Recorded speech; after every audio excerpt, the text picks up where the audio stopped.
నమస్తే అండి. నేను అపర్ణ. భారతీయ సంస్కృతికి స్వాగతం. శ్రావణమాస మహాత్మ్యం 4వ అధ్యాయం. కైలాసనాథుడైన ఈశ్వరుడు సనత్కుమారునితో శ్రావణమాసంలో చేయాల్సిన మరికొన్ని విశేషమైన వ్రతాల గురించి ఇలా చెప్పడం ప్రారంభించాడు. ఓ సనత్కుమారా, ఇప్పుడు నీకు ధారణా పారణా వ్రతం గురించి వివరిస్తాను, శ్రద్ధగా విను. శ్రావణ శుద్ధ పాడ్యమి రోజున ఈ వ్రతాన్ని మొదలు పెట్టాలి. ఒకరోజు ఉపవాసం ఉండి మరుసటి రోజు భోజనం చేయడాన్ని ధారణా పారణా వ్రతం అంటారు. ఇలా నెల రోజులు పూర్తవ్వగానే ఉద్యాపన చేయాలి. ఈ ఉద్యాపన కోసం ఆచార్యుడిని బ్రాహ్మణులను ఆహ్వానించి బంగారంతో పార్వతీ పరమేశ్వరుల ప్రతిమను చేయించి పూర్ణకుంభం మీద పెట్టి భక్తితో పూజించాలి. పురాణాలు చదువుతూ రాత్రంతా జాగరణ చేయాలి. మరుసటి రోజు ఉదయం అగ్నిహోత్రాన్ని వెలిగించి త్ర్యంబకం అనే మంత్రంతో నువ్వులు కలిపిన అన్నంతోనూ, శివగాయత్రి మంత్రంతో నెయ్యి కలిపిన అన్నంతోనూ, ఓం నమ శివాయ అనే 6 అక్షరాల మంత్రంతో పరమాన్నంతోనూ హోమం చేయాలి. పూర్ణాహుతి తర్వాత బ్రాహ్మణులకు భోజనం పెట్టి ఆచార్యుడిని సత్కరించాలి.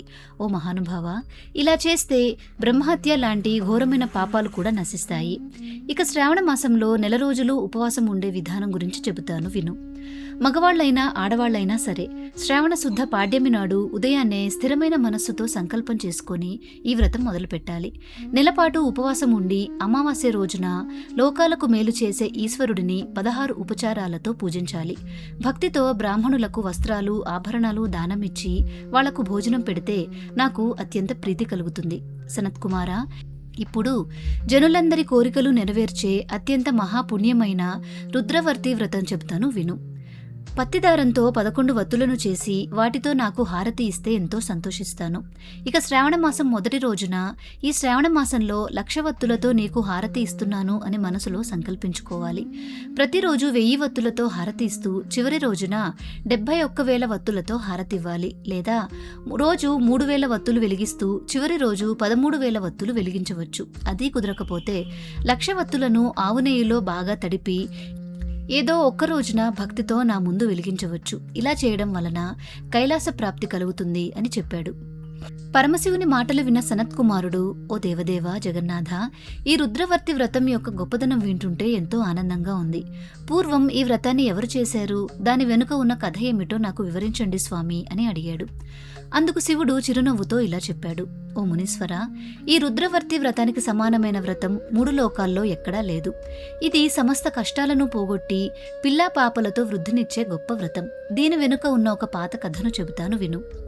పూర్వకాలంలో క్షిప్రా నది ఒడ్డున ఉజ్జయిని అనే గొప్ప పట్టణం ఉండేది. అక్కడ సుగంధ అనే ఒక అందమైన వేశ్య ఉండేది. 100 బంగారు నాణేలు ఇస్తేనే ఆమె ఎవరితోనైనా గడిపేది.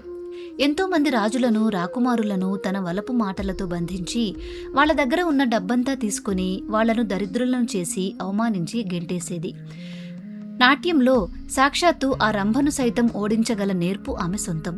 ఆమె నడకను చూస్తే ఏనుగులు హంసలు కూడా చిన్నబోయేవి. అలా గర్వంతో విర్రవీగుతున్న ఆమెకు ఒకరోజు క్షిప్రా నదిని చూడాలనిపించి అక్కడకు వెళ్ళింది. ఆ అందమైన నదీ తీరంలో ఎంతో మంది మునులు ధ్యానం, జపం, దైవ పూజలు చేస్తున్నారు. వాళ్ళందరి మధ్యలో తేజస్సుతో వెలిగిపోతున్న వశిష్ఠ మహామునిని ఆమె చూసింది. ఆ మహానుభావుడిని చూడగానే ఆమె మనసులో ఏదో తెలియని మార్పు వచ్చింది.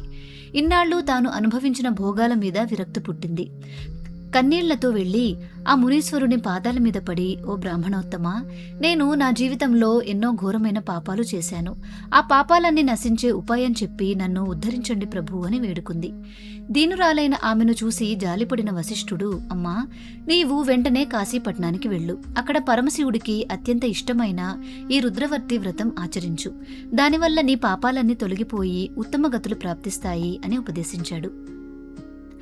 ఆయన మాటల ప్రకారం సుగంధ కాశీపట్టణానికి వెళ్లి వశిష్ఠముని చెప్పినట్లుగానే ఎంతో భక్తి శ్రద్ధలతో ఆ వ్రతాన్ని పూర్తి చేసింది.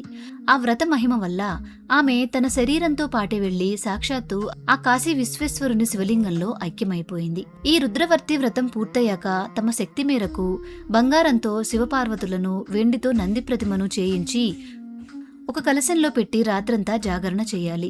తెల్లవారగానే నదిలో స్నానం చేసి ఆచార్యుడితో పాటు 11 మంది బ్రాహ్మణులను పిలవాలి.